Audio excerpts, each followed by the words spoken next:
a este recinto universitario histórico donde estuviera la primera imprenta de la Universidad Nacional Autónoma de México, ahora convertida con el apoyo del doctor José Narro, nuestro rector, en el Museo de la Mujer a cargo de la Federación Mexicana de Universitarios. Pues a nombre de la Federación Mexicana de Universitarios les doy la bienvenida y un saludo de la doctora Patricia Galeana, presidenta de nuestra federación. Saludo a la maestra María Elena Flores, secretaria general de la Federación Mexicana de Universitarias, y a todas y todos ustedes. Pues hoy estamos aquí para presentar un interesante libro, Mujer Divina, Mujer Terrena, Modelos Femeninos en el Mundo Mexica y Maya, de Miriam López Hernández. Se encuentra con nosotros, para quien pido un caluroso aplauso.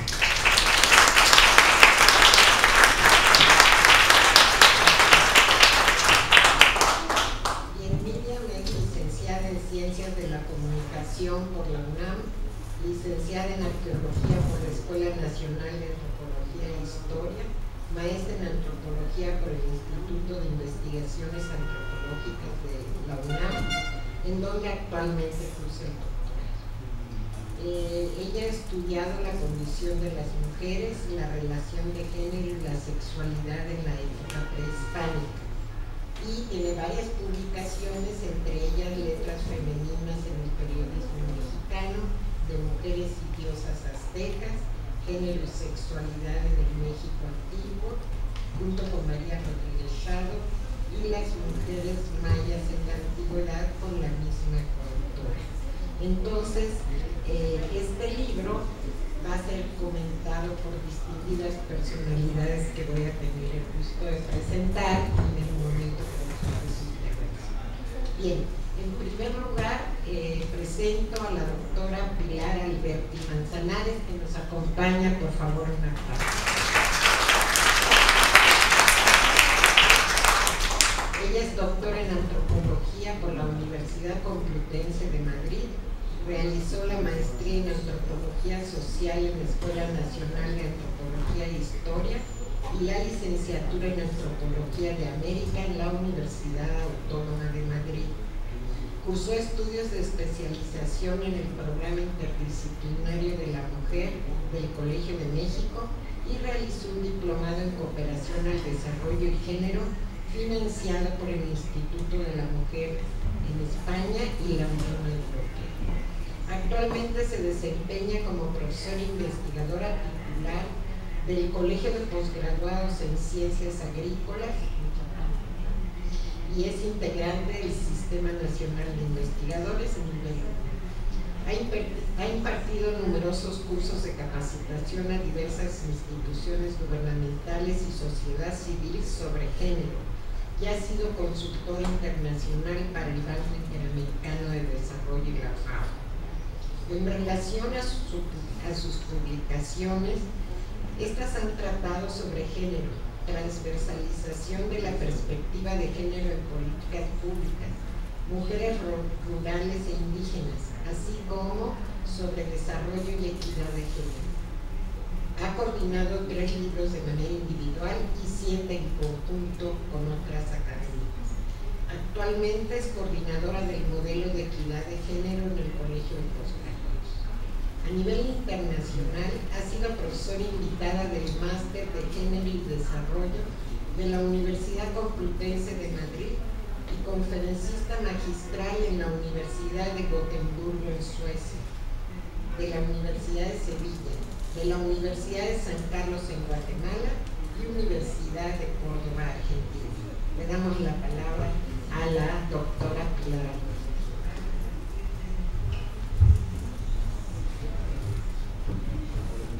Muchas gracias por la presentación y, por supuesto, buenas tardes, bienvenidas y bienvenidos a este evento que tiene una especial relevancia e importancia.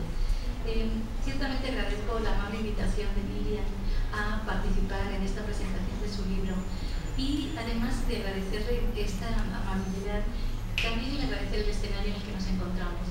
Me acuerdo que el año pasado, el 8 de marzo, se inauguró este bellísimo lugar y yo estaba presente, sin embargo no pude entrar, estaba tan llenísimo de gente que fue imposible. De hecho, muchas personas nos quedamos fuera escuchando el discurso del rector de la UNAM, también estaba el jefe de gobierno de la Ciudad de México y por supuesto la presidenta de la Federación Mexicana de Mujeres Universitarias.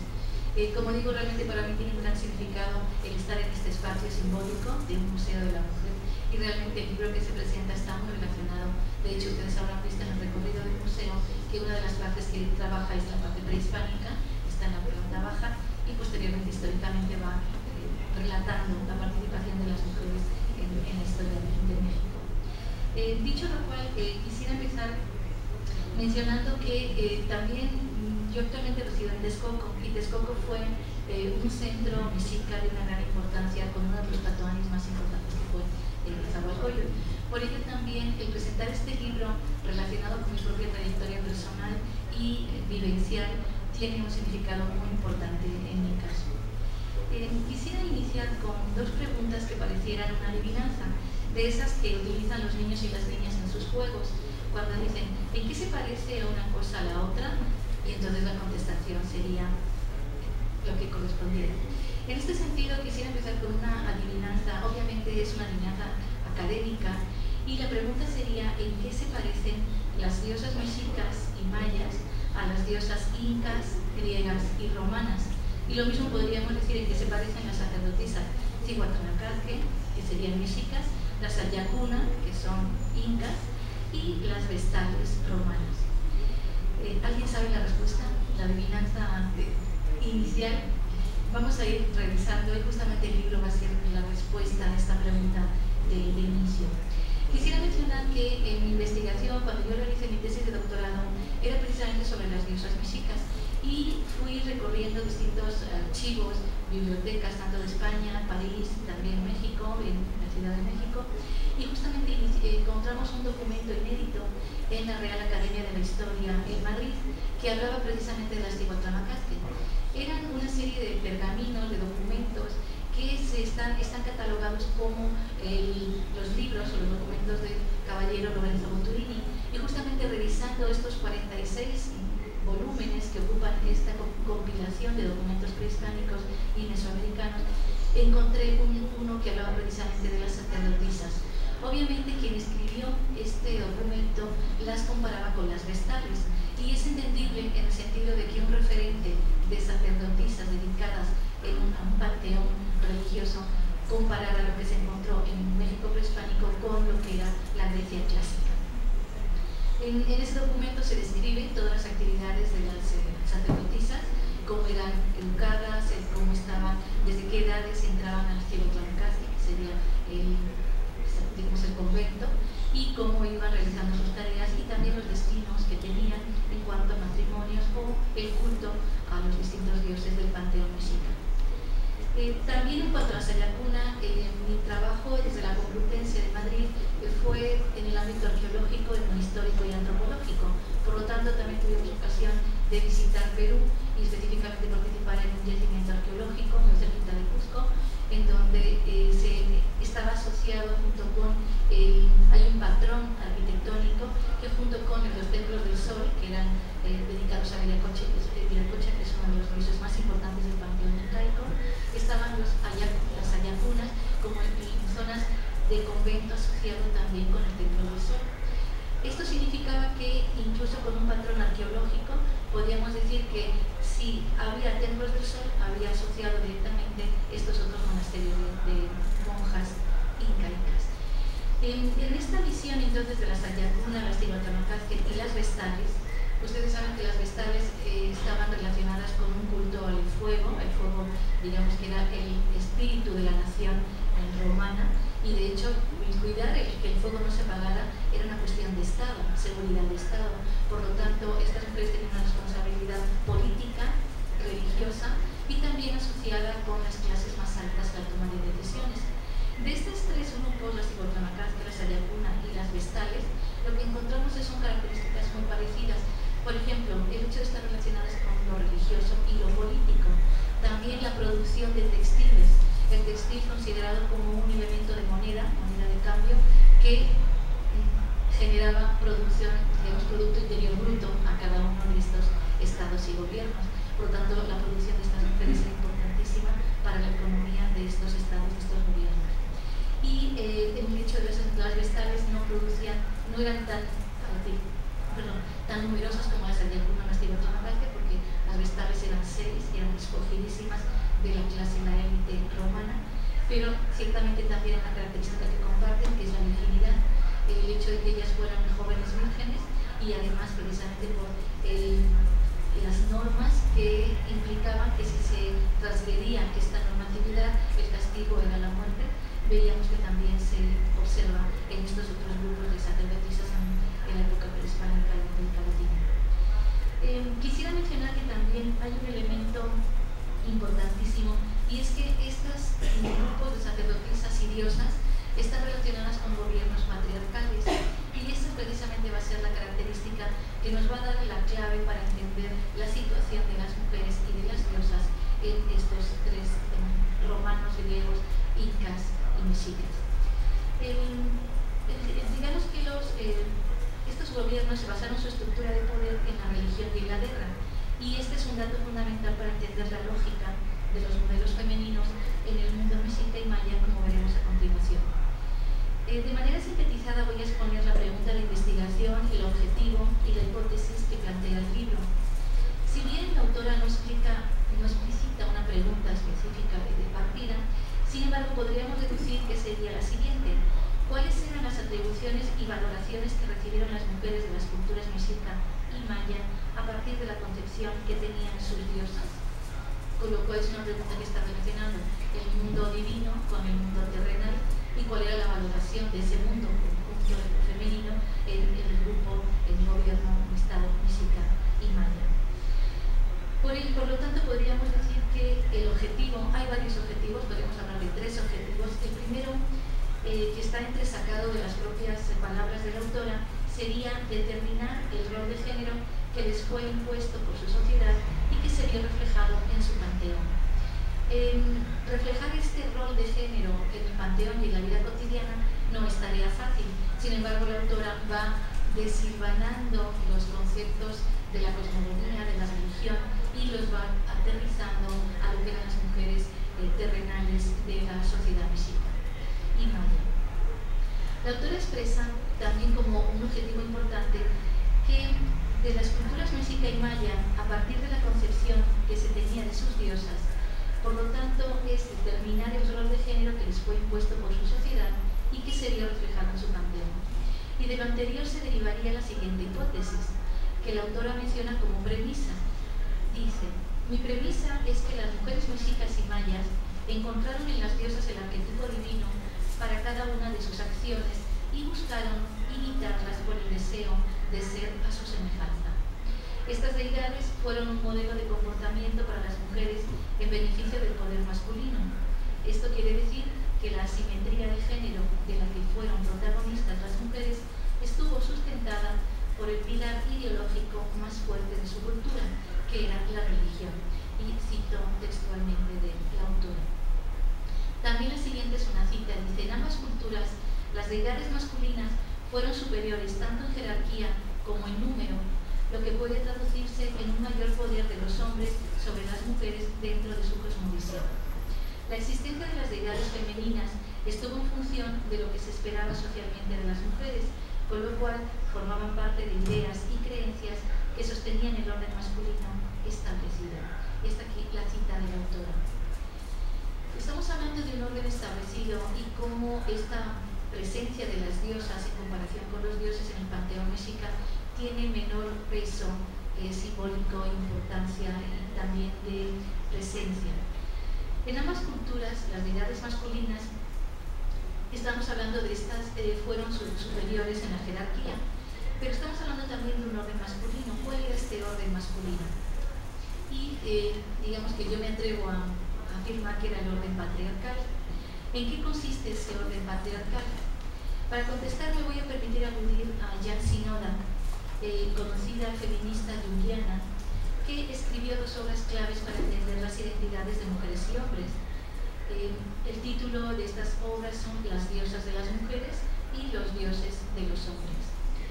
Miriam habla también de Carl Jung y precisamente ella hace alusión al concepto que este psicólogo trabajó con el tema de los arquetipos. Se define como un arquetipo aquellos aspectos en donde son modelos ideales, si mencionáramos a Max Weber desde el ámbito de la sociología, precisamente en donde las personas pueden identificar una determinada manera de ser, una identidad masculina, femenina y una gran diversidad. En el caso de Jan Sinoda, ella se basó en los dioses y diosas griegos para establecer los estereotipos, los arquetipos de la diversidad de diosas y la diversidad de dioses. También quisiera mencionar que aquellas personas que han leído a Jan Sinoda sabrán que no son solamente estas dos obras las que la autora desarrolló, tiene bastantes más libros y desde su punto de vista feminista y psicoanalista podemos encontrar una conjunción teórica muy interesante que da respuesta a esta búsqueda de identidad. En la segunda obra de Jan Sinoda, que es Los dioses de los hombres, ella dice que en todas las culturas patriarcales las características de las divinidades masculinas son muy similares. Y aquí quisiera retomar lo que hablábamos de la cultura griega, romana, incaica, mexica y maya, porque estarían catalogadas como culturas patriarcales. ¿Cuáles son las características de estas culturas? Podemos ver que las poderosas divinidades masculinas gobiernan sobre los demás, los otros dioses y también los terrestres, los comunes, de población común. Son versiones eternas de los hombres de poder dentro de la cultura. Los dioses patriarcales son el modelo de los hombres autoritarios que viven en el cielo, es el nivel superior, gobiernan desde arriba y a distancia. Esperan ser obedecidos y tener el derecho a hacer lo que les plazca. Como dioses guerreros, su supremacía la consiguieron a través de derrotar a sus rivales y generalmente tienen celos de sus prerrogativas y exigen obediencia. En este sentido, Jan Sinoda se extiende muchísimo más al hablar incluso de la relación entre dioses patriarcales y cómo hay también diferencias. Y un poco podríamos decir, ¿todos los dioses patriarcales son iguales? No. La idea sería, ¿todos los hombres son iguales? No. Vemos una gran diversidad. Pero efectivamente en sociedades patriarcales lo que predomina es un poder que está por encima y que además ejerce digamos, un control de los hijos y las hijas y de todo lo que estaría a su alrededor, digamos, tendría. Y obviamente el modelo prototípico de Dios patriarcal es Zeus, como un Dios del Olimpo que hace y deshace su antojo en el mundo de los dioses y del terrenal. Por lo tanto, podríamos preguntarnos, en el mundo patriarcal, ¿qué lugar ocupan las diosas y las mujeres? Sinoda se basa en el Olimpo griego para decir que todos los dioses tenían madres que carecían de poder y tuvieron esposas a las que dominaron. Entonces aquí estamos viendo una relación de la relación maternal, en donde no cuenta mucho en la familia las mamás, digamos, y una relación con esposas en donde están subordinadas a lo que diga el patriarca.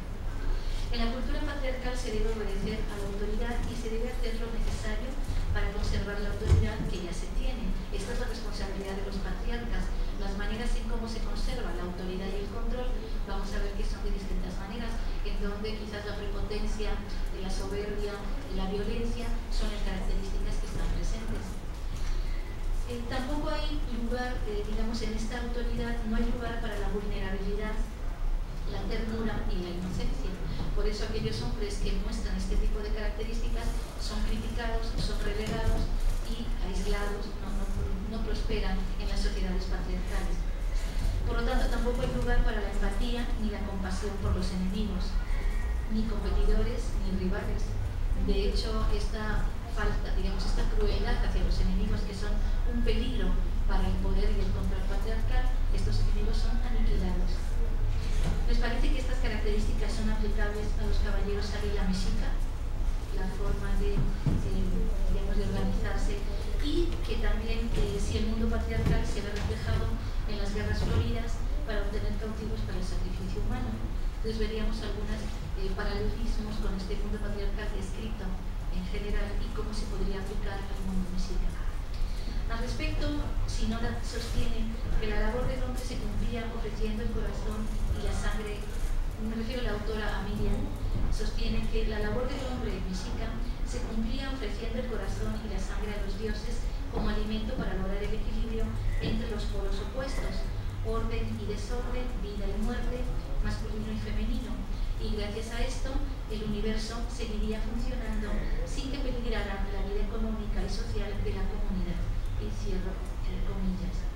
Yo diría que también este equilibrio entre los polos opuestos para que siguiera funcionando la vida económica y social también sería seguir perviviendo el sistema y el orden patriarcal establecido, es decir, cómo la visualización de dioses que son temidos por la población, este temor es administrado por una clase sacerdotal que sustenta su poder y su control en estas sociedades patriarcales, controlando el miedo y el temor de la población, y por lo tanto los sacrificios que hay que hacer para mantener a los dioses calmados tendrían que ver con esta intervención del grupo sacerdotal.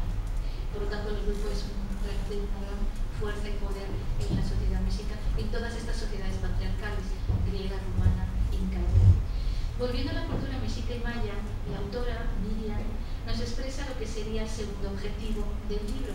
Lo que en el fondo se busca es encontrar ese puente entre las imágenes y representaciones materiales de diosas y las construcciones mentales que las crearon. El acierto del libro está en que a través de las representaciones del vestuario de las diosas, donde se realizan sus rituales, sus espacios de culto, lo que nos está dando es un mensaje de cómo son valoradas las mujeres y las sacerdotisas. Por lo tanto, este análisis de la iconografía, de los tocados, el vestuario, etc., nos da mensajes de cómo una ideología religiosa estaba, digamos, convenciendo a las personas que veían esta parafernalia en las fiestas, en las celebraciones que tenían, de ese mensaje de superioridad de los dioses, de las diosas, y especialmente de la interpretación que hacía la clase sacerdotal de los intereses y la voluntad de los dioses. Por ello, en este panteón, vuelvo a mencionar textualmente a la autora, en este panteón se puede ver claramente la división entre dioses y diosas. Los primeros son activos, astrales, creadores, guerreros y en movimiento. Y las diosas son pasivas, ligadas al hogar, a la tierra, telúricas, nocturnas, dueñas de la fecundidad y la fertilidad. Y me atrevo a indicar que hay un tercer objetivo del libro, que es lo que se desea conocer es quiénes fueron estas diosas y mujeres, por qué vivieron como vivieron y por qué crearon lo que crearon. Es decir, buscar el sentido de la cultura a partir del panteón femenino, lo que ayudará a la comprensión de las sociedades en su complejidad. Por lo tanto, podríamos decir que a nivel metodológico se parte de un espacio micro, en el sentido de un panteón concreto, de unas diosas y una forma de ritualización, para entender sociedades más amplias, conceptos que tienen que ver con la política, la economía, valores, la educación, etc. Para ayudar a esta comprensión, la autora propone el concepto del teotipo, y ella lo define como modelo divino que sirve de paradigma al entendimiento y a la voluntad de los humanos.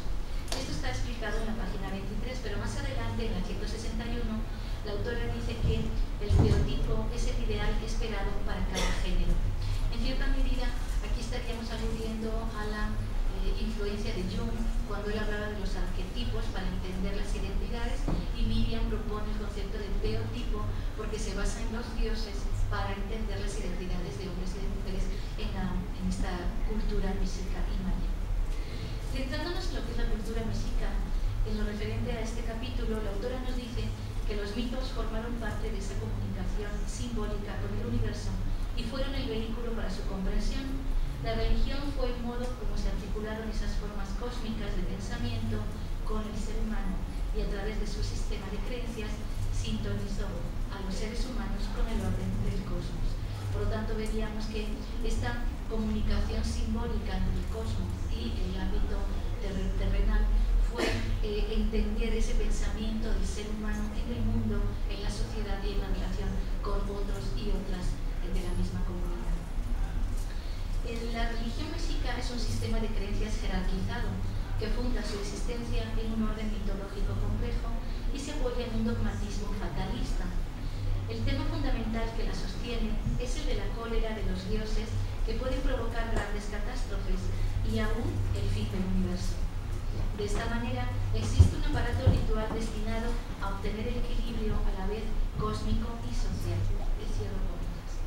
Es decir, desde mi punto de vista, la existencia de un panteón de dioses crueles justifica la existencia de un grupo sacerdotal fuerte que a través del control de la población puede calmar a los dioses, porque los sacerdotes interpretan esta voluntad divina y la forma en que el pueblo tiene que comportarse para satisfacer esta voluntad. De otra manera, los dioses pueden traer catástrofes, la furia, el aniquilamiento del orden establecido.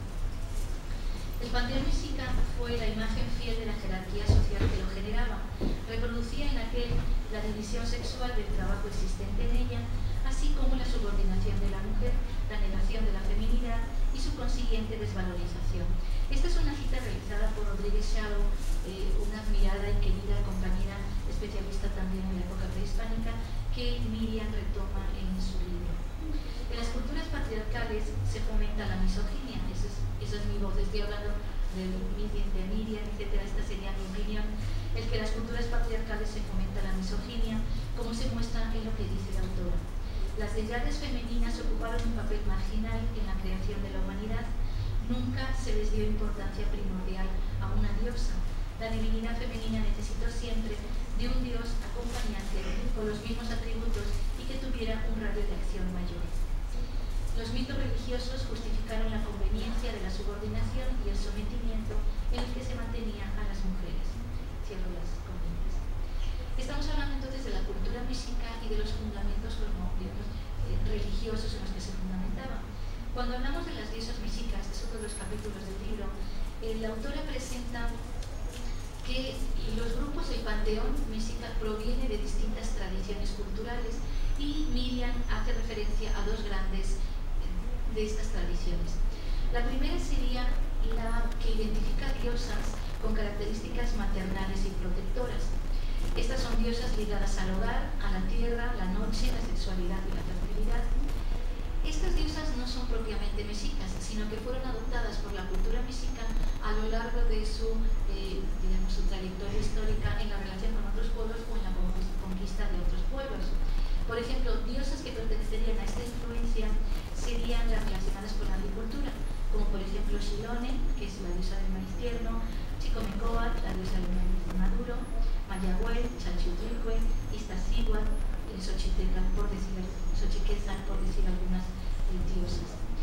Por otro lado tenemos la tradición propiamente mexica, y aquí la autora Miriam nos menciona a dos diosas, Xochitl y Coyolxauhqui. Estas diosas están caracterizadas como destructivas y hostiles y son, como digo, propiamente mexicas. A mí me interesaría resaltar el caso de Coyolxauhqui porque simbólicamente tiene que ver muchísimo con la mujer rebelde, la mujer que se opone al sistema patriarcal y que también recibe las consecuencias de esa rebeldía en este sistema.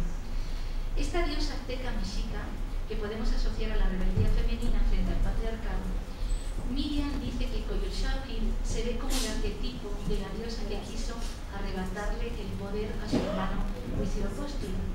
Se muestra como deidad egoísta, intransigente, que lo único que buscaba era desestabilizar a la sociedad. Por ello, merecía morir. Y su representación escultórica al pie del templo mayor simbólicamente encarna la derrota de lo femenino. Todos y todas tenemos esta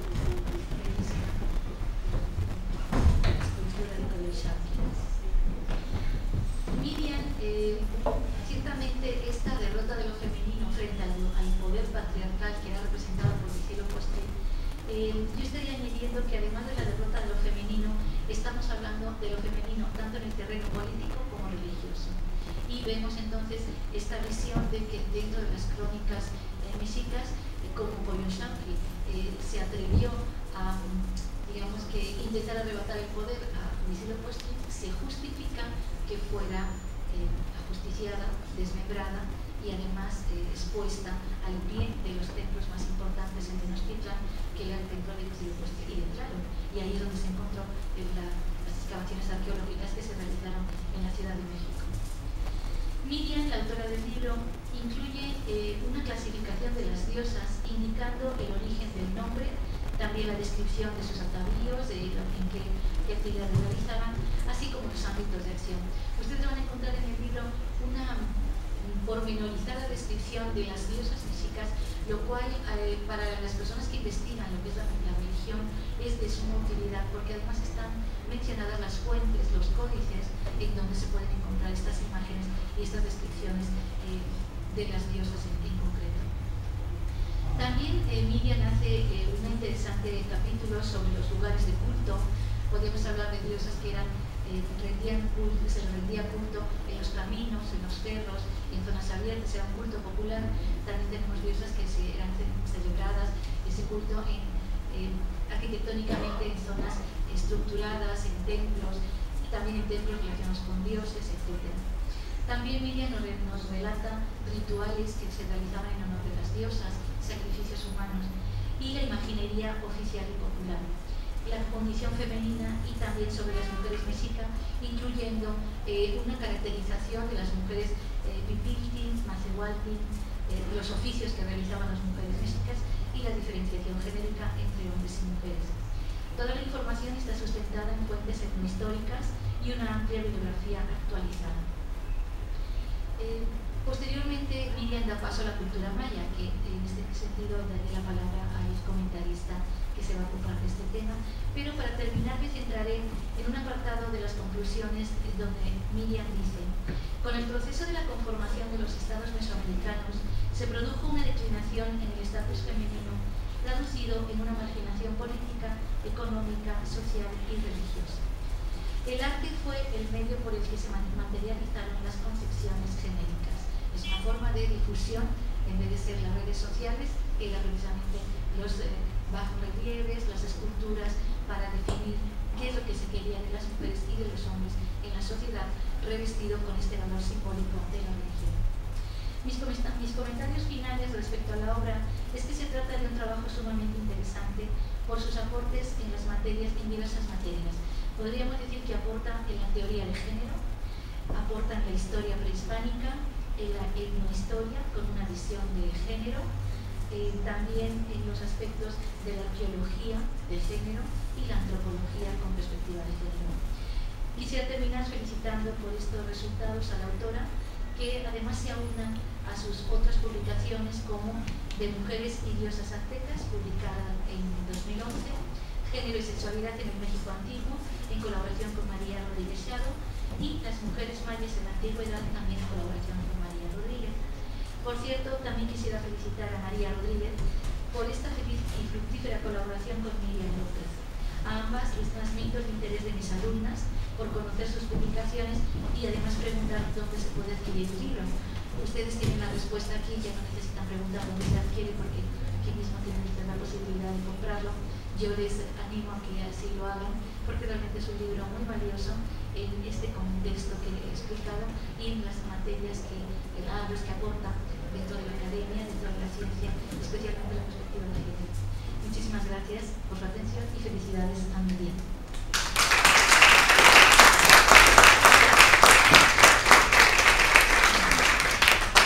Muchas gracias, doctora Miguel, por sus valiosos y bien sustentados comentarios. Se ve que usted conoce el libro y bueno, nos ha enriquecido con estas palabras. Bien, pues ahora queremos darle la palabra al doctor Ernesto González Licón, que va a ser nuestro siguiente comentarista. Él es licenciado en Arqueología por la Escuela Nacional de Antropología e Historia. Obtuvo la maestría en Arquitectura con especialización en Restauración de Arquitectura Prehispánica por la Escuela Nacional de Conservación, Restauración y Museografía del INAH y es doctor en Arqueología por la Universidad Pisco. Es investigador y profesor de tiempo completo del Instituto Nacional de Antropología e Historia, adscrito al posgrado en Arqueología de la Escuela Nacional de Antropología e Historia. Es corresponsable de la línea de investigación Arqueología de las Sociedades Complejas, donde imparte distintos cursos sobre interacción regional, relaciones de género, desigualdad social y prácticas funerarias a nivel de licenciatura, maestría y doctorado. Fue subdirector de Arqueología del Museo Nacional de Antropología y director del Centro INAH Oaxaca, y además es miembro del Sistema Nacional de Investigadores del CONACYT. Ha llevado a cabo investigaciones arqueológicas en varias regiones de Mesoamérica, como la Maya, el Altiplano Central y Oaxaca. Sus intereses incluyen el estudio de la desigualdad social y condiciones de vida de poblaciones prehispánicas, rurales y urbanas, las relaciones de género y las prácticas funerarias mediante el análisis comparativo de unidades domésticas de diferentes clases sociales. Es autor de numerosas publicaciones entre artículos, capítulos y libros. Algunas de sus publicaciones más recientes son Sexo y Género en el Valle de Oaxaca, Estado y Sociedad, de Estudio de Género en el Valle de Oaxaca y Desigualdad Social y Condiciones de Vida en Monterrey, Oaxaca. Nos vamos con un aplauso al doctor.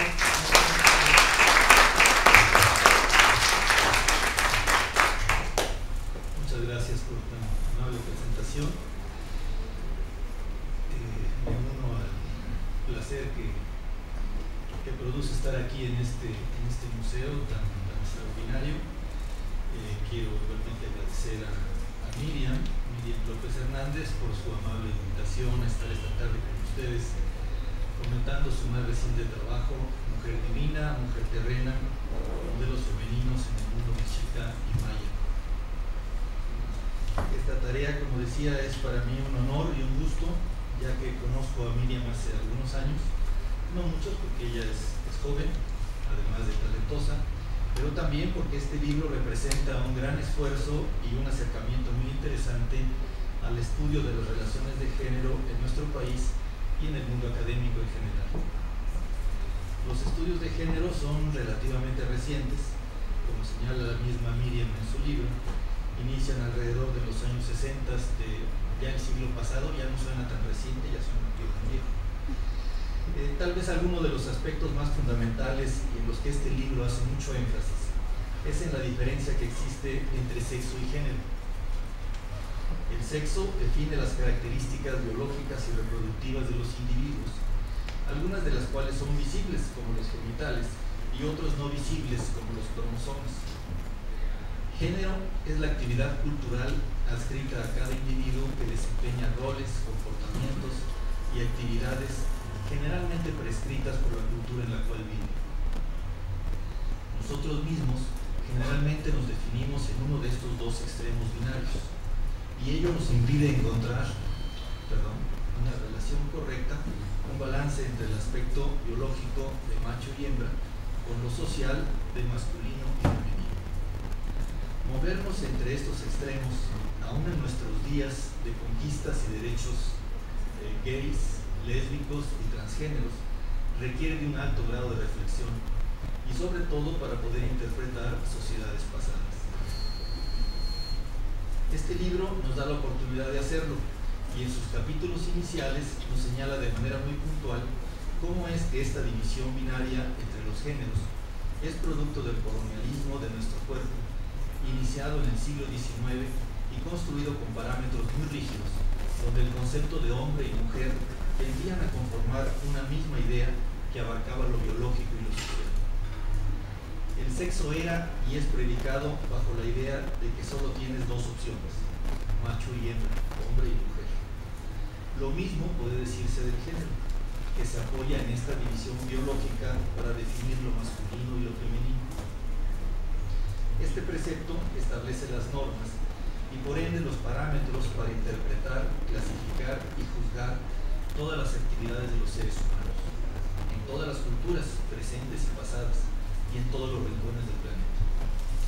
El inconveniente de esta visión reside en que se trata de homogeneizar a la gente en esta división binaria, perdiendo de vista la diversidad de las relaciones de géneros, así como los roles, comportamientos y actividades que no están relacionadas a un sexo en particular y sobre todo no de la manera como nuestra cultura nos hace pensar e interpretar, sino reconociendo otras formas de actuar, comportarse, razonar y utilizar otros indicadores para evaluar estas actividades.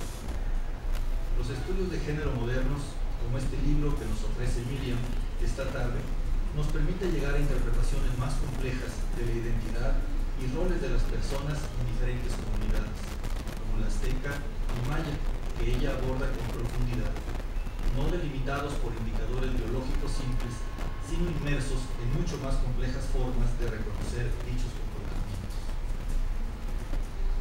Ya en 1991, Jero y Conqui reflexionaron sobre este aspecto y trabajaron hacia la búsqueda del género en arqueología. Su interés estaba en cómo pensar acerca de las relaciones de género y cómo considerar que este cambio en la manera de pensar podría cambiar marcos conceptuales establecidos. La idea básica era no quedarse atrapado en la división binaria y aportar explicaciones con más roles y actividades de las personas en cada comunidad, no atadas por prácticas culturales prescritas, sino interpretadas de acuerdo a lo que aportaba el contexto arqueológico. Igualmente, otros autores, Fausto y Sterling entre ellos, mostraban cómo el concepto biológico de dos sexos era problemático y que actualmente se puede hablar de cuando menos 5 sexos. Igualmente, antropólogos, arqueólogos y bioarqueólogos han reportado muchas culturas en donde 3 o más géneros viven en armonía y que el género, como apuntábamos antes, no está conectado al sexo biológico como estaba el rol que el individuo desempeñaba dentro de su comunidad.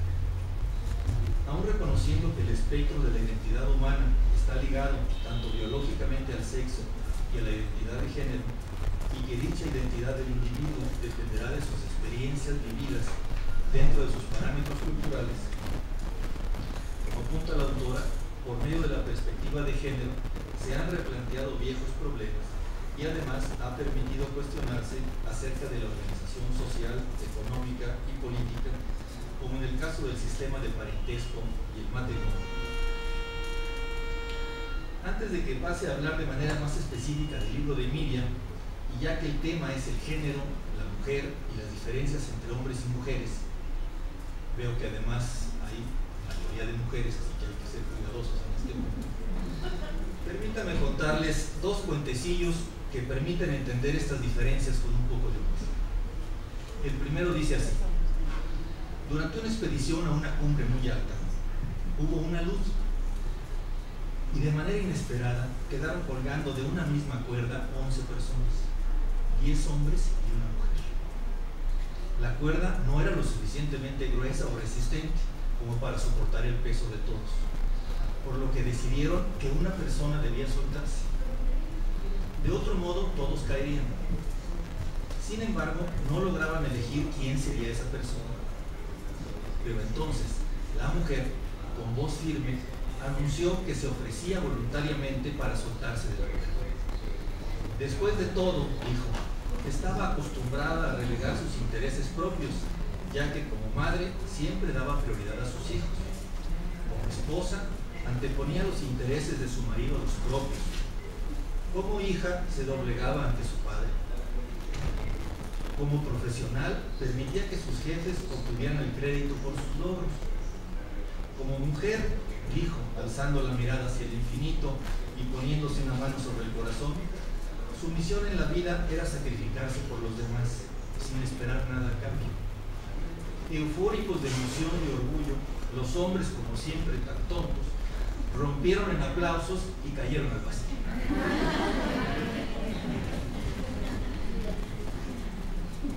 El segundo cuento es la verdadera historia de la mujer. Cuenta la leyenda que al principio del mundo, cuando Dios decidió crear a la mujer, encontró que había agotado todos los materiales sólidos en el hombre y no disponía de nada más. Ante este dilema, y después de profunda meditación, hizo esto.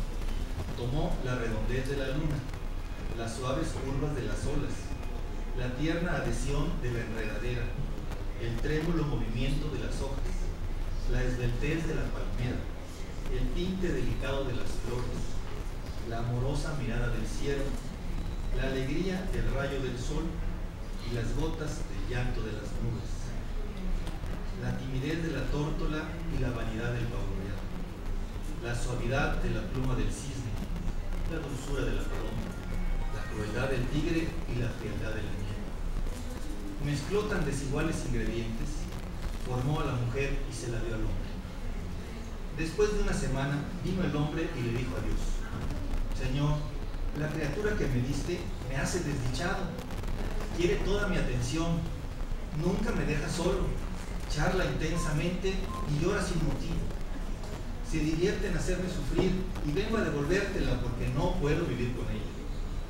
Bien, contestó Dios, y tomó a la mujer. Pasó otra semana y volvió el hombre y le dijo: Señor, me encuentro muy solo. Desde que te devolví a la criatura que hiciste para mí, ella cantaba y jugaba a mi lado, me miraba con ternura y su mirada era una caricia. Reía y su risa era música. Era hermosa a la vista y suave al tacto. Devuélvemela porque no puedo vivir sin ella. Aquí terminan los cuentecitos, que de cualquier manera reflejan parte de esto que Miriam menciona en su libro en términos de lo que es la idiosincrasia y la manera como vemos, como actuamos de manera predeterminada de acuerdo a nuestra cultura, y que en esto tiene mucho que ver con el trabajo que ella hace. En su introducción, Miriam apunta: los estudios de género incitan la aparición de nuevas temáticas relevantes para la investigación sobre las relaciones básicas de la vida en la sociedad y de los individuos que la componen. Al designar las relaciones sociales mujer-hombre, mujer-mujer, hombre-hombre, se denotan las construcciones socioculturales sobre las que se basan los estereotipos, roles e identidades femeninas y masculinas. Así, el género se vuelve una herramienta útil para comprender la diferencia entre los sexos, para estudiar cómo la mujer pasó a ser desigual al hombre en sociedad, o por qué lo femenino se ha definido de cierta manera en cada sociedad.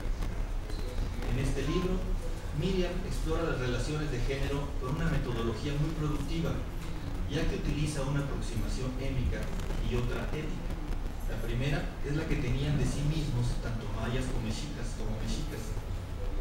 y se integra por la información arqueológica disponible para analizar las imágenes de diosas de estas dos culturas, plasmadas en los códices, los textos mitológicos y los documentos producidos por la élite indígena, así como los informantes educados en la religión católica, pero con conocimiento de su cultura antigua, y que fueron documentos de gran valor histórico y etnográfico.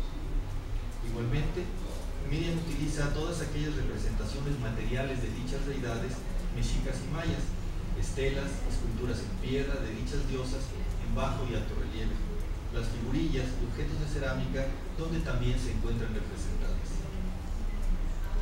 Este universo de información es muy amplio y sin embargo se encuentra en este libro muy bien organizado, como comentaremos en breve. La aproximación ética, es decir, la que es producida por actores externos a los ya mencionados, incluyó la revisión de trabajos etnográficos e históricos de los misioneros, conquistadores y de todas aquellas derivadas del proceso de gobernar y evangelizar estas culturas por los europeos, y que a menudo consideraban, en palabras de la autora, idólatras, pero que debido a su gran interés por evangelizar y erradicar estas nociones paganas, les llevó a registrar con gran detalle todo lo referente a sus creencias, costumbres y formas de vida. En el análisis que Miriam lleva a cabo, y que me parece un gran acierto, está el establecer la diferencia entre el culto popular y el oficial al interior de ambas sociedades, lo cual, como apunta la autora, permitió una mayor comprensión de la complejidad social, pues la coexistencia de ambos cultos muestra la ideología de género de estas culturas. El objetivo principal de la investigación que llevó a cabo Miriam para escribir este libro se basó en, y cito a la autora, determinar las atribuciones y valoraciones que recibieron las mujeres de las culturas mexica y maya a partir de la concepción que se tenía de sus diosas, es decir, determinar el rol de género que les fue impuesto por su sociedad y que se vio reflejado en su panteón. Ella parte de la premisa básica que las mujeres mexicas y mayas encontraron en la diosa el arquetipo divino para cada una de sus acciones y buscaron imitarlas por el deseo de ser a sus semejantes. Ella plantea que estas deidades fueron un modelo de comportamiento para estas mujeres en beneficio del poder masculino, y concluye que la asimetría de género de la que fueron protagonistas las mujeres estuvo dada y sustentada por el pilar ideológico más fuerte de su cultura, la religión.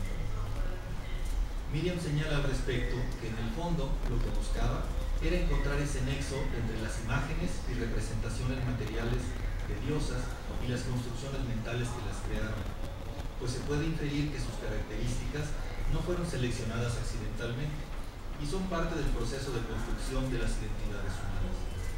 Por lo tanto, para ella, los dioses marcaron las diferencias de género referentes a la cotidianidad, como vestir, hablar, andar, mirar, etc. Asimismo, marcaron las atribuciones de mujeres, el hilado, el tejido, la procreación, la cocina, y de los hombres, la guerra, el comercio y los rituales religiosos.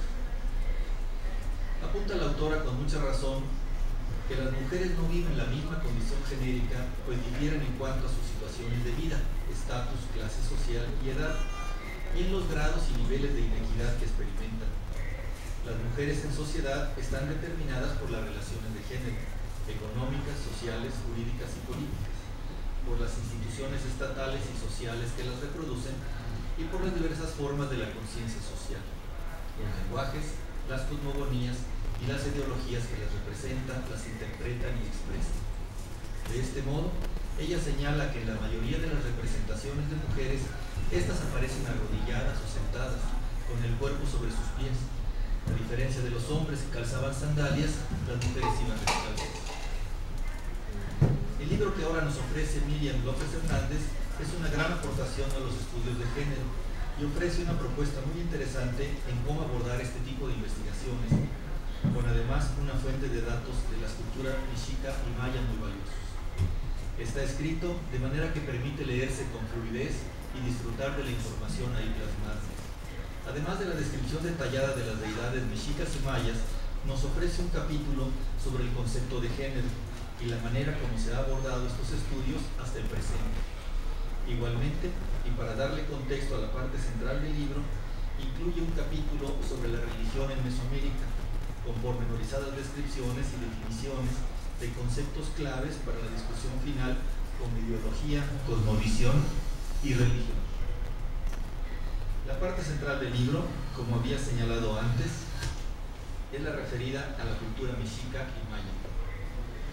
En estos capítulos nos presenta una discusión introductoria sobre las particularidades y similitudes de la religión mexica y maya. La descripción de cada una de las diosas que Miriam pudo encontrar, y que son muchas, estos capítulos los complementa con el culto que se le rendía a cada diosa, las connotaciones ideológicas y algunas características de la condición femenina entre mayas y mexicas, que es muy interesante de leer y que sin lugar a dudas es un aporte valioso del libro.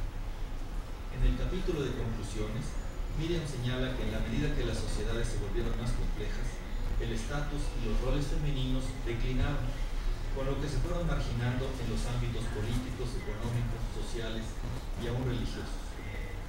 Mediante el estudio de las representaciones de las deidades femeninas de las culturas mexica y maya, Miriam señala que había un interés primordial por enfatizar la fertilidad humana vegetal en las diosas, pero sobre todo en la personificación de una gran diosa, Madre Tierra, entendido el aspecto maternal en su completa amplitud. Dentro del panteón de estas culturas, Miriam apunta que el rol esperado de las diosas era la pasividad y la sumisión contra la actividad y dominación de los hombres, mismos roles que se esperaban para las mujeres. Ella señala de manera muy puntual que los elementos clave para evaluar la simetría genérica en las dos culturas fueron: 1. Los aspectos ideológicos que mostraron la desvalorización del género femenino en sus ámbitos de acción, en las prohibiciones para su participación en espacios de poder y en el menor prestigio adquirido por su ayuda complementaria en la sociedad. 2. En la revisión del registro arqueológico, la autora utiliza las representaciones escultóricas y pictóricas para ver las diferencias de género. Finalmente, ella deduce que, de los elementos relacionados con el culto religioso, la concepción de la mujer recaía en dos categorías: materna solícita y destructiva contaminante. Y señala, estos eran los destinos posibles para mujeres y diosas.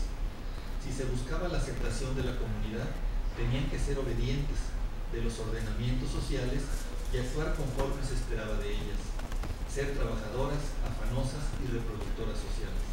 En caso contrario, enfrentaban el repudio social y en ocasiones la muerte. Esto constituía su rol de género.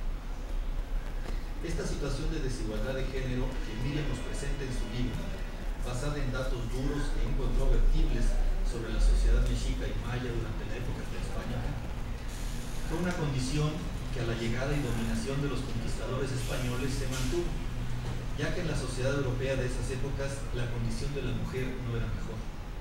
Desafortunadamente, todavía en nuestra época, pleno siglo XXI, aunque con algunas diferencias, nuestra cultura sigue manteniendo una posición machista que desprecia y no valora la condición femenina. Desde el gobierno de Porfirio Díaz a finales del siglo XIX y principios del XX, el Estado mexicano ha utilizado las culturas prehispánicas como motivo de satisfacción y orgullo de un pasado glorioso. Resulta por demás valioso el libro de Miriam, ya que nos permite acercarnos a esas culturas con un enfoque de género desde una perspectiva histórica y nos muestra facetas de esas civilizaciones donde, además de la construcción de grandes palacios y templos que hoy son la admiración de propios y extraños, no todo era alegría y felicidad, y que tenían formas de vida desiguales, no solo en el ámbito social y político, sino también y sobre todo entre ellos mismos, entre los hombres y las mujeres. Les agradezco a ustedes su atención y paciencia por escucharme y felicito a la autora por tan brillante trabajo.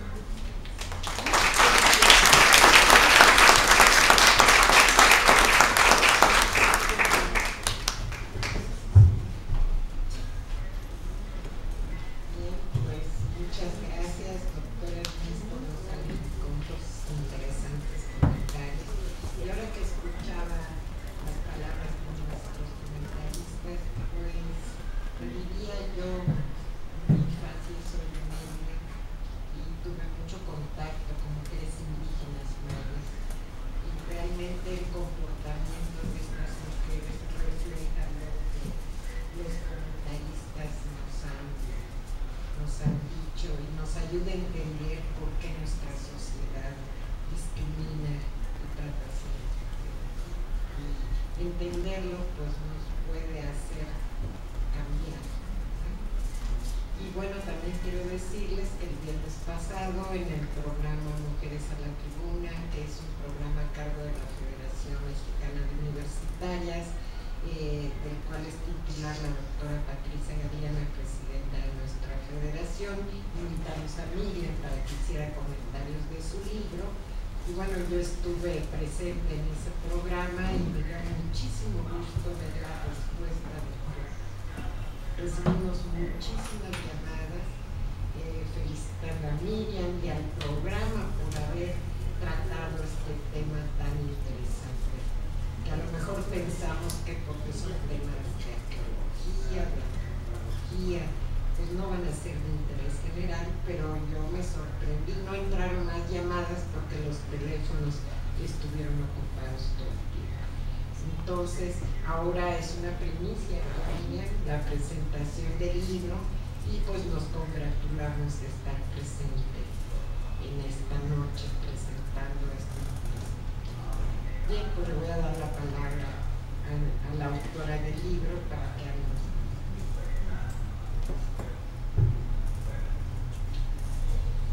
Bueno, en primer lugar quiero agradecer a los presentadores del libro que tan amablemente aceptaron venir a exponer sus puntos de vista sobre el texto. Ellos me han precedido en este interés por estudiar la sección femenina de la historia precolombina. Antes de mí reconocieron la importancia y la necesidad de reconstruir la vida de las mujeres prehispánicas y sus investigaciones han sido fundamentales para mi libro. Aunque recientemente ha habido un despertar en muchas partes del mundo por examinar la historia de las mujeres y las relaciones de género, la verdad es que hay mucho camino por recorrer. El papel femenino en las sociedades mesoamericanas ha pasado desapercibido para la historia y la arqueología tradicional, las cuales se han enfocado en los grandes temas como las dinastías gobernantes, los intercambios mercantiles, las guerras y la arquitectura monumental. De esta manera, el conocimiento del mundo femenino ha quedado oculto. Abrigo la esperanza de que con esta obra los interesados en las mujeres precolombinas obtendrán respuestas a algunos cuestionamientos y les provocarán nuevas preguntas. Deseo que este libro aliente otras investigaciones y que sirva de antecedente para planteamientos originales y perspectivas novedosas de estudio que nos permitan entender la situación y el papel de las mujeres en las sociedades mesoamericanas. En segundo lugar, deseo agradecer al Museo de la Mujer por abrirnos este espacio para presentar el libro. De forma especial, expreso mi reconocimiento a la doctora Patricia Galeana y a la Federación Mexicana de Universitarias por impulsar la creación de este museo, que tiene como objetivo mostrar la contribución y el papel que han tenido las mujeres en la historia de México. Para concluir, quiero agradecer a todas las personas que nos están acompañando el día de hoy, porque se tomaron tiempo para venir y escuchar sobre este texto, en medio de su semana de trabajo. Gracias por estar aquí.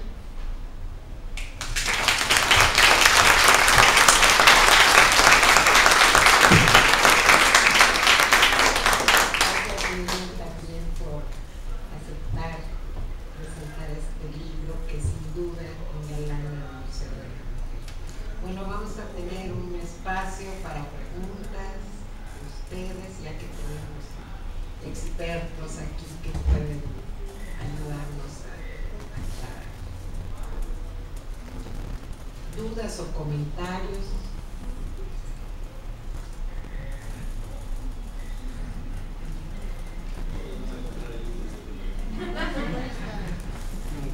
Bueno, pues ahorita tenemos aquí el nombre. Perdón. Estela. Sí. Bueno, mi nombre es Jimena. Mi pregunta es, ¿cómo se puede hacer que este tipo de tema influya en las chicas jóvenes de, que será 13 a 20 años aproximadamente, que necesitan conocer su feminidad y su persona femenina, su yo femenino ante una sociedad, pero que tal vez no es un tema que en la escuela se les acerque o que en cualquier lado se les pueda acercar, y con un texto así pues es fácil llegar a ellas, pero ¿cómo exactamente? ¿Cómo creen ustedes que es lo conveniente?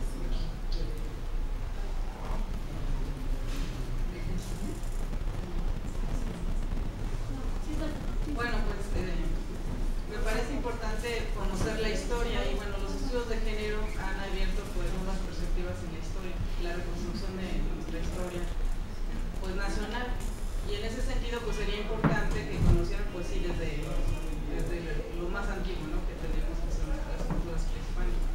A mí me parece que es importante pues sí una identificación con estas culturas, con estas mujeres que pues nos precedieron, ¿no? Digamos que tenemos algo de ellas todavía en nuestra sociedad, y bueno, hay cosas de admirar y también hay cosas de cambiar de esas sociedades, ¿no? Como bien decía el doctor González Rico, pues sí, no todo era pues maravilloso en el pasado, ¿no? Pero hay muchas cosas por rescatar, pero también hay muchas cosas que debemos de aprender y que podemos cambiar, ¿no? Pienso que bueno, poco a poco se han ido abriendo espacios. Y bueno, en especial este libro me parece que es importante porque, bueno, para el caso de México es el primer libro de arqueología de género, así de manera general, ¿no? Hay otros textos, pero bueno, como que todavía son nuevos, ¿no? Son nuevos todos estos temas que apenas estamos empezando a abordar. Y para el caso de la arqueología, pues apenas, digamos que estamos como en la punta del iceberg de conocer, pues sí, la historia de las mujeres prehispánicas. Como mencioné rápidamente, pues sí, la arqueología tradicional se ha centrado en los grandes temas que son pues la política, la economía, la guerra, y en esos espacios pues normalmente las mujeres no lograron llegar, ¿no? Hay muy pocos casos en ese sentido, pero más bien la historia de las mujeres está en la vida cotidiana. Todavía falta mucho por descubrir ahí, pues sí, a través de la geología, a través de la historia, la vida cotidiana de las mujeres.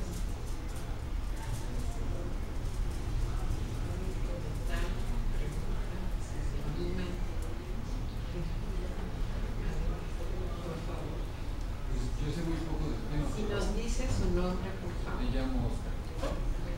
Yo sé muy poco del tema, pero el doctor Alfredo López Austin tiene un trabajo, nos lo dio como plática inaugural en el Congreso de Sociología de hace 12 años, 13 años, en donde lo que él dice es que los dioses y las diosas no son tales, sino que hay atribuciones femeninas, aportaciones femeninas y aportaciones masculinas para cada entidad divina. Yo creo que eso, en relación a la pregunta anterior, sí contribuiría a disminuir estos binarismos que tanto daño hacen hacia algún sector de la población.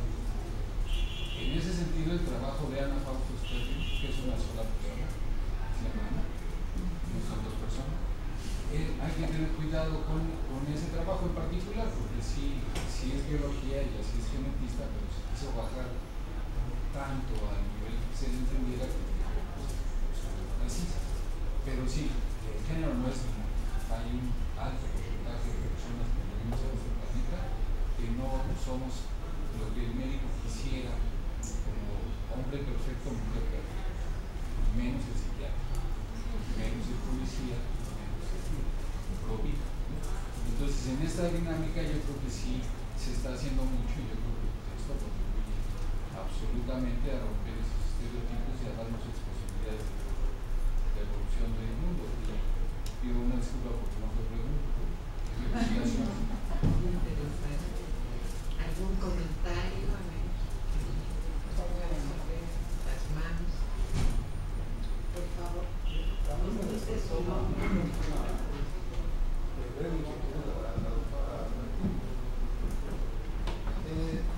Más bien quizás se refiere a ¿cómo se crean tengo dos palabras, los prototipos y los arquetipos? Y Miriam hablaba de los estereotipos. ¿Cómo se crean los prototipos y los arquetipos? Y ¿cómo se vinculan esas dos palabras que, claro, que reflejan conceptos, ¿no? ¿Sí? Bueno, según yo, el prototipo no es exactamente un arquetipo. ¿Usted podría elaborar un poco sobre estos conceptos? Porque precisamente la pregunta que hacía la... Sí, algo tiene que ver, ¿verdad? Porque probablemente nosotros como seres humanos, como que vamos viendo, digamos, no sé si prototipos o arquetipos, algo. Sí, yo quisiera basarme en Jung. Jung es uno de los psicólogos, más bien fue discípulo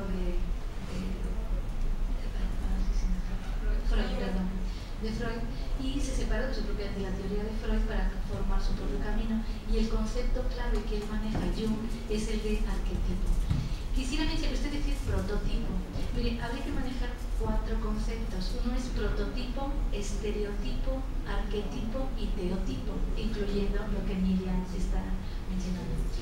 Podríamos decir que el prototipo está aludiendo a cuestiones mecánicas, digamos, industriales. Es el prototipo de, por ejemplo, de un coche específico. Tiene que ver con esos modelos a seguir para reproducir un prototipo específico de coche de pistones o de no sé cuántos caballos, etc. Los prototipos estaríamos aludiendo a la cuestión mercantil, industrial, material. El caso de los estereotipos, estamos aludiendo a esquemas sociales.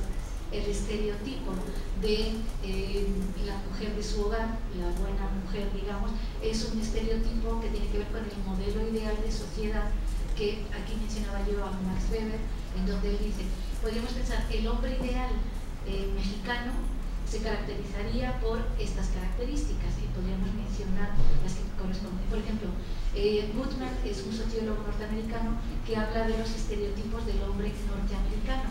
¿Cuál sería? Ser blanco, ser protestante, joven, casado, con carrera universitaria, con un título deportivo reciente y que además tuviera, digamos, un nivel económico alto. Ese sería el estereotipo de la figura masculina en una sociedad concreta. Y cuando hablamos de arquetipo, estamos hablando del individuo o de la persona a nivel individual. ¿Qué significa? Este arquetipo, siguiendo especialmente a los junguianos y a Jan Sinoda, que además de la visión junguiana incluye la feminista, con lo cual tiene una visión muy específica, muy crítica de la posición de las mujeres en la sociedad y cómo se las ha valorado, está hablando de los arquetipos de los dioses. En el caso de los dioses tendríamos unos 5 o 6 arquetipos y en el caso de las diosas 6. Y podemos definir como un arquetipo de la diosa, las diosas vírgenes, que estarían representadas por Atenea, Artemisa y Hera, en el sentido de mujeres independientes que se focalizan en los éxitos personales, el crecimiento individual, etc. Están también las diosas relacionadas con el matrimonio, como podría ser Hera, que es la esposa de Zeus. Esto está aludiendo entonces a arquetipos socio-individuales. Tendríamos el estereotipo es lo social, lo que predominaría en una sociedad.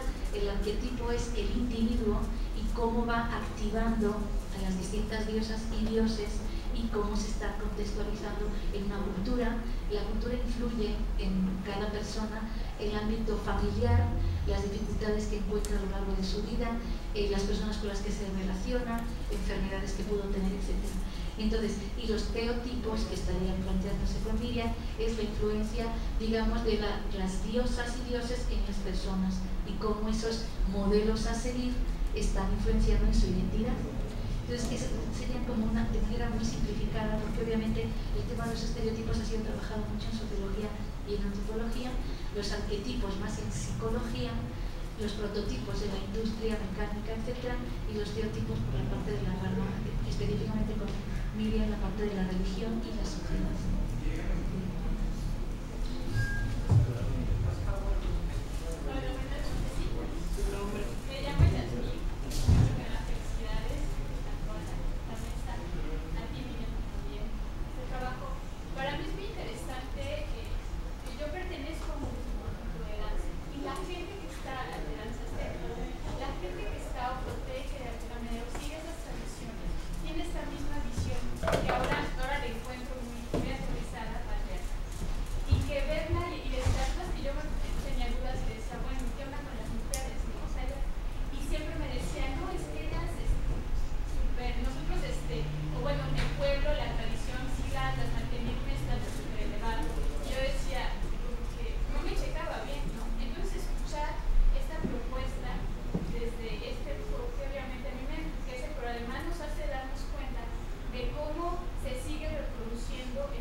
Es una pregunta muy complicada, muy difícil de resolver. Creo que el problema es estructural, indudablemente, ¿no? Es decir, las sociedades se van conformando de cierta manera a través del tiempo, y el libro precisamente nos muestra cómo desde nuestro pasado más remoto existe esa diferencia de género. La cultura europea que llegó aquí también tenía ese tipo de diferencias. ¿Cómo es que podemos solventar esto, o cómo tendemos a hacerlo? Con educación, con una mayor formación para las mujeres. Algo que destaca el libro y que vemos en muchas de estas sociedades es que la mujer se le reserva para el ámbito doméstico, para el ámbito privado, y el hombre para el ámbito público.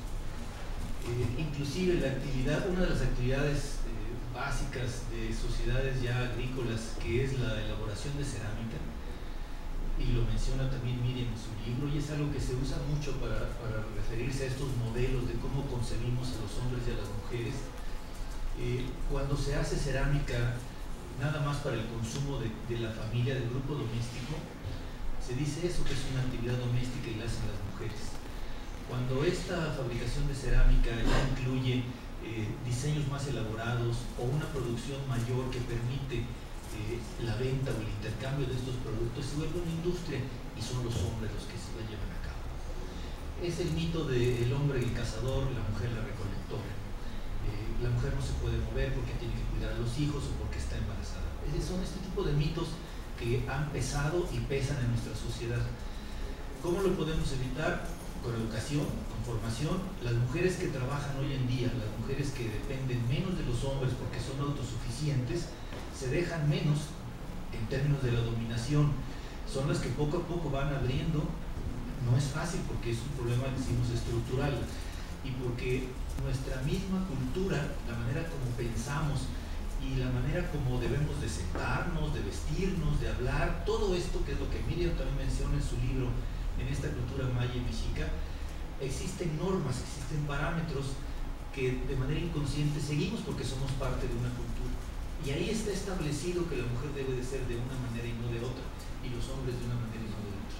Pero esto es lo que poco a poco tenemos que ir cambiando, y yo pienso que en la medida en la que la mujer está más formada, más educada, más capacitada, trabaja y es productiva, ya no depende obviamente del hombre, ya no tiene que ser aquella criatura que se le da al hombre, no, son iguales y crecen y se desarrollan por igual y tienen los mismos derechos y las mismas ilusiones y los mismos fracasos y los mismos éxitos.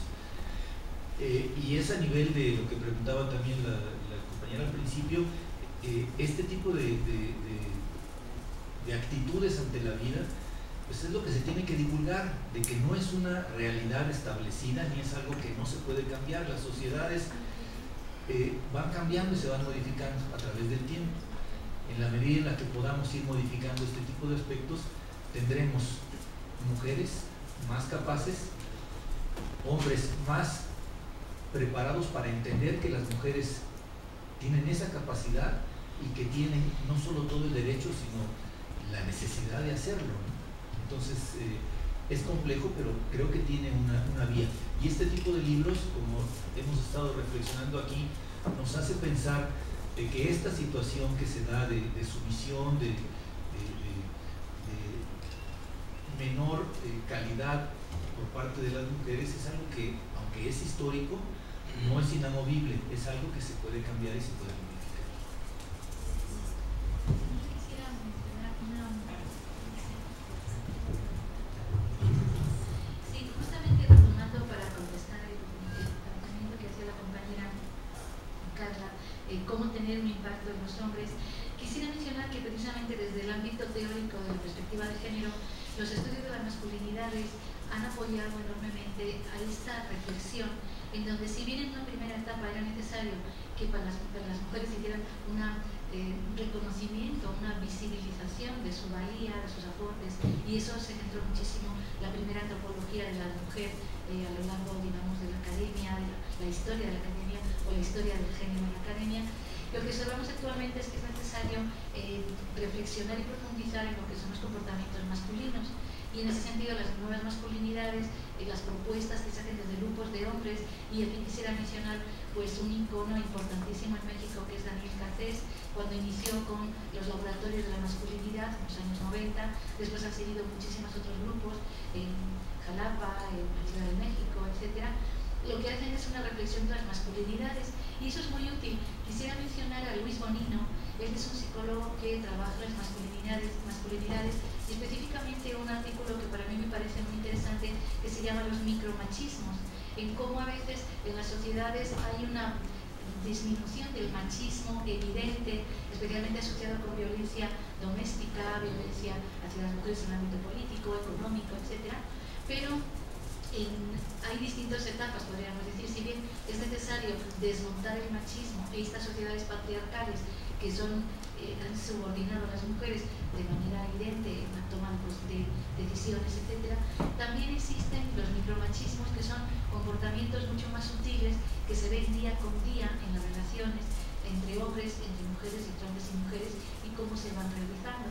Por ello, entonces, es importantísimo conocer desde la teoría de género estas aportaciones de las masculinidades, porque es importante. A veces se piensa que hablar de género solamente va dirigido hacia las mujeres y ellas tienen que incorporarse, empoderarse, y ese es un factor importantísimo, pero también los hombres tienen que empoderarse de la perspectiva de género y de las nuevas masculinidades, porque tan pernicioso es una masculinidad tradicional como una feminidad tradicional, y podríamos decir que los costos de el exigir a los hombres un determinado modelo a seguir son costos que afectan su propia salud, afectan sus relaciones de pareja, las relaciones con sus hijos e hijas y su propio desarrollo como personas.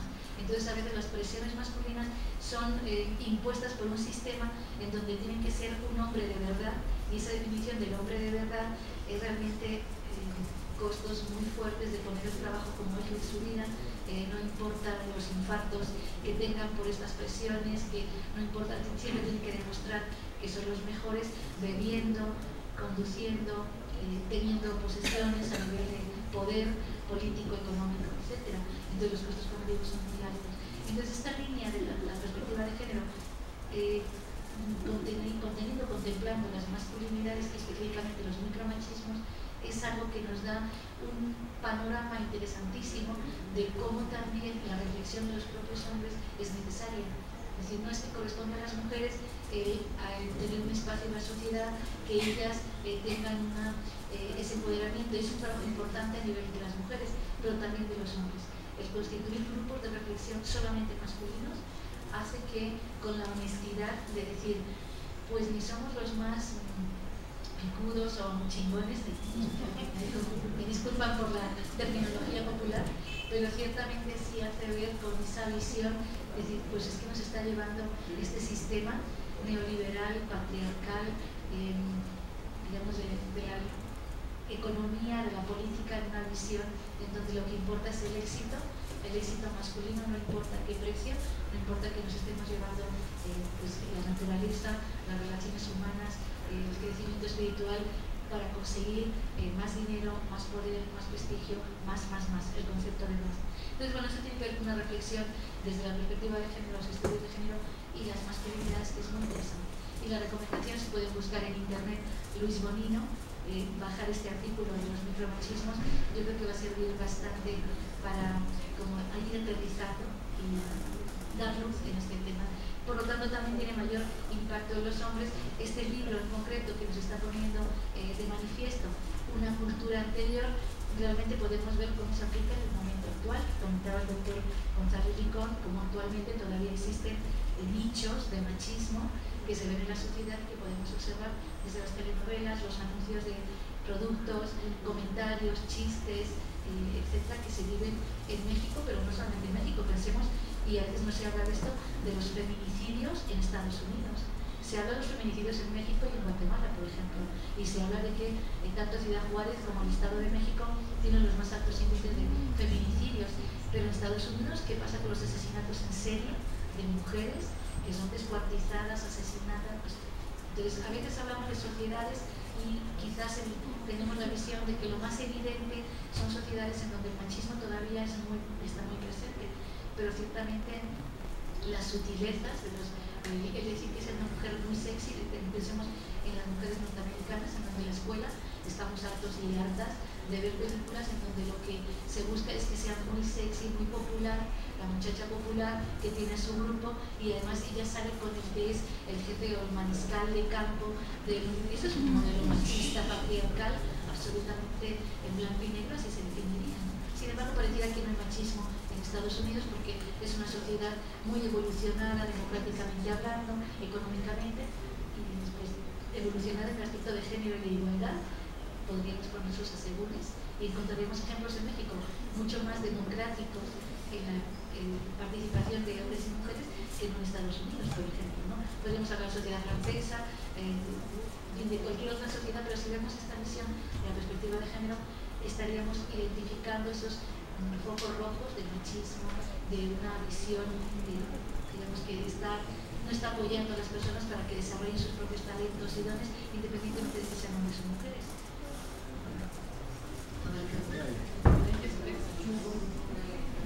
Más, por favor, si nos das tu nombre. Mi nombre es Yolanda Hilario, felicidades a ella.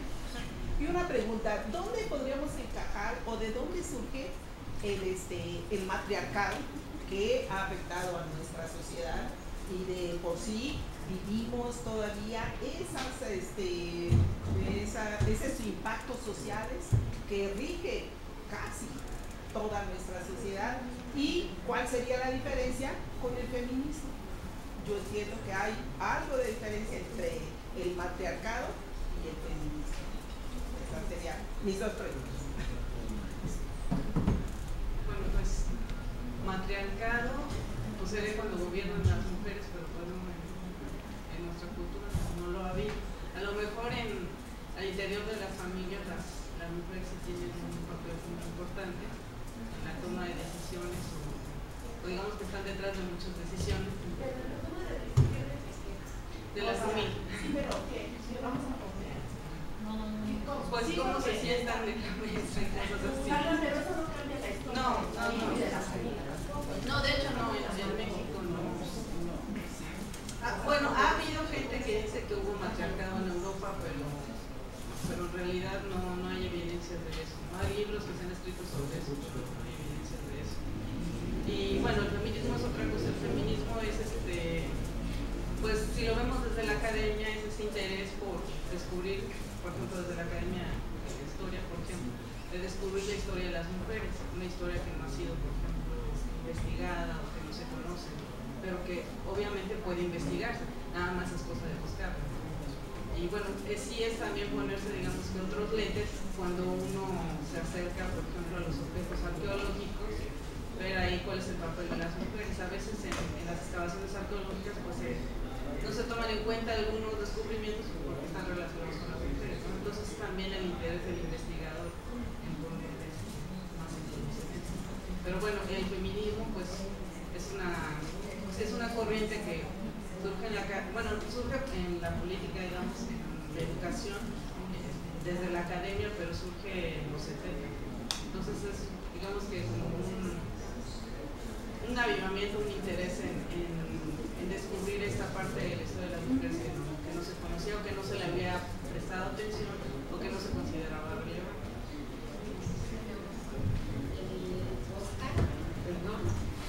Mira, solo para arrojar la manzana. ¿Por qué no vemos la participación pública de los hombres como la exclusión de lo doméstico y no como la marginación de las mujeres de lo público? ¿Por qué es mejor lo público? Yo creo que ese es un gusano que está ahí corroyendo desde los 70s, 60s al feminismo básico. ¿Por qué lo público es mejor? ¿Por qué es superior lo público? ¿Por qué es mejor la estupidez de la guerra o de la contaminación o de ponerse a controlar al pueblo que la actividad doméstica de producir comida que sea sabrosa y que sea higiénica?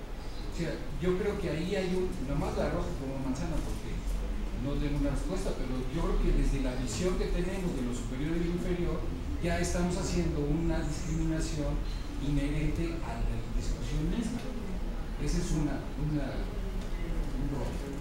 Y por otro lado, la pregunta de si el matriarcado, yo no le creo, pero hay que leer a Esther Vilar, que es una señora argentina que dice que realmente vivimos un matriarcado de alguna forma, ¿no? Yo no le creo, es muy debatible, bueno, no solo es debatible, es visible, pero falsa en sus lados.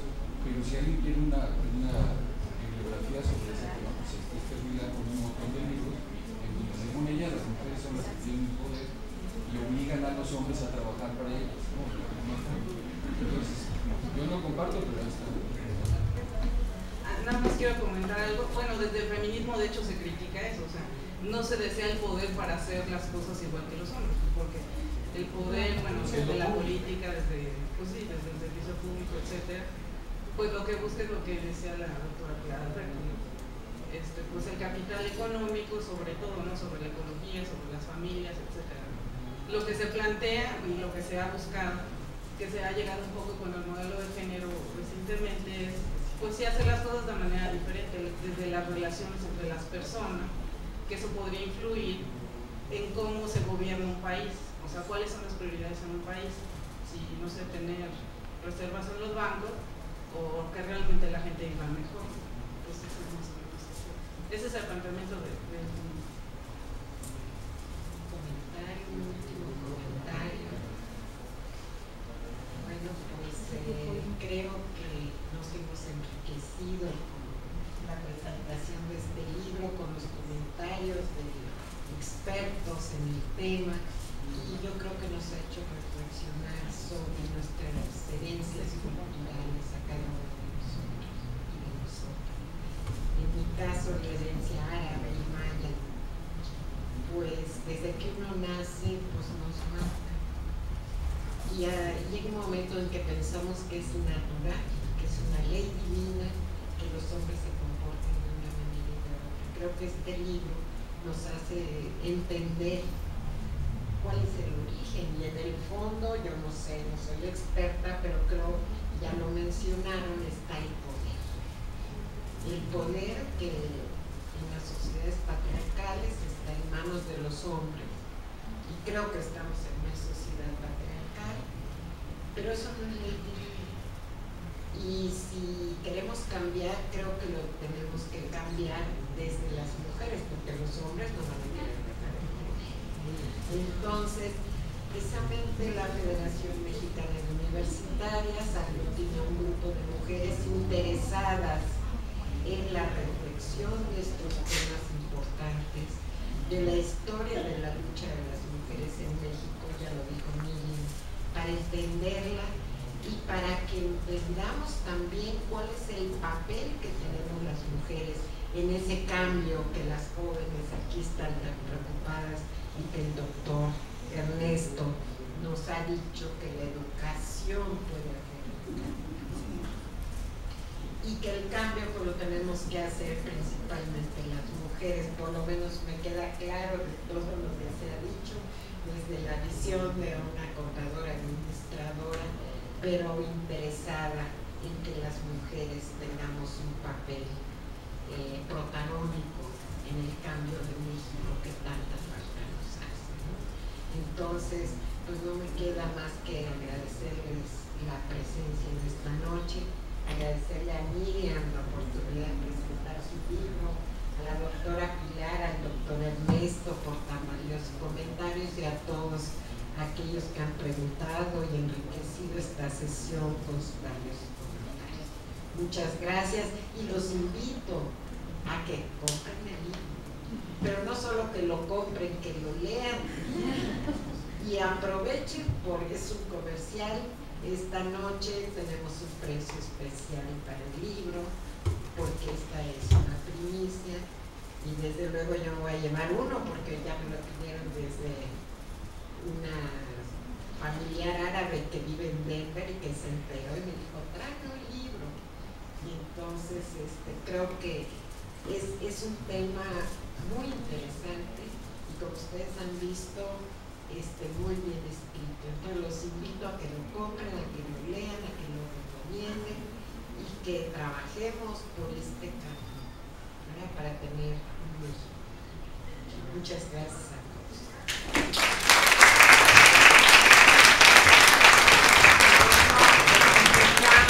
Vamos a compartir el cañazal, ¿verdad? Vino no, pero el pan sí, y muchas gracias a todos.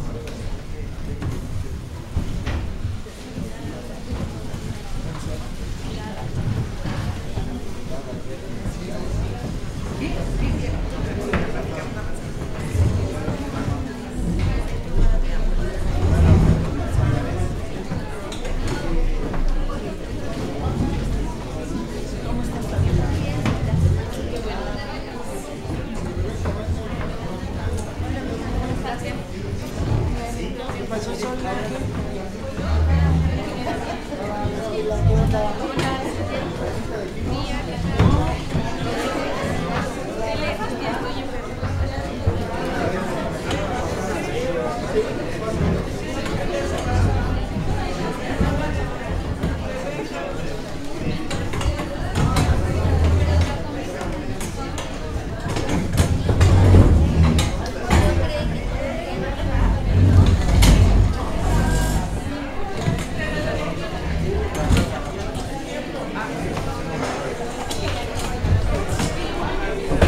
¿Cómo la veo? En cuestión de dinero, es súper siempre tiene que bajar el cielo.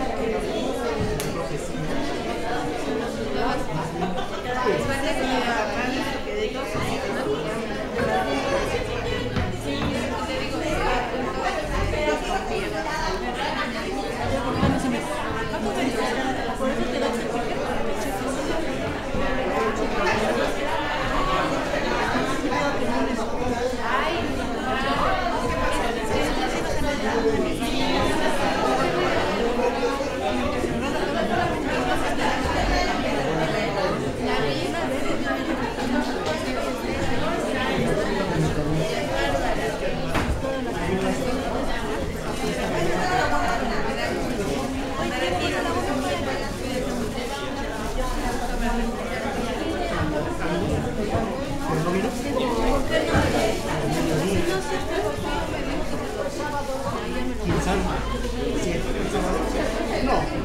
Ni me enteré. No, no me enteré.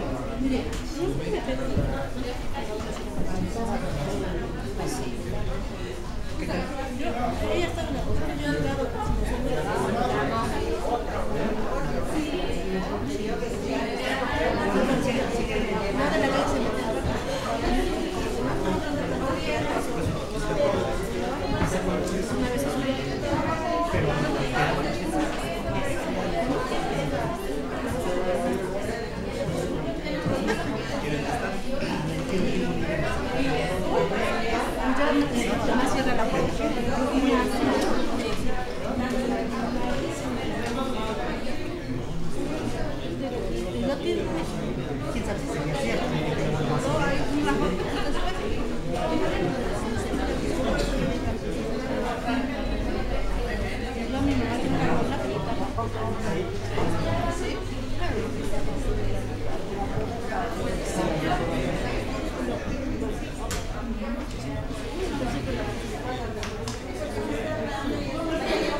Sí, exactamente.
Sí, sí, exactamente.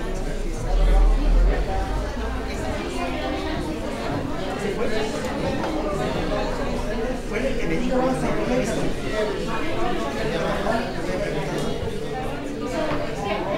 Se va a encargar.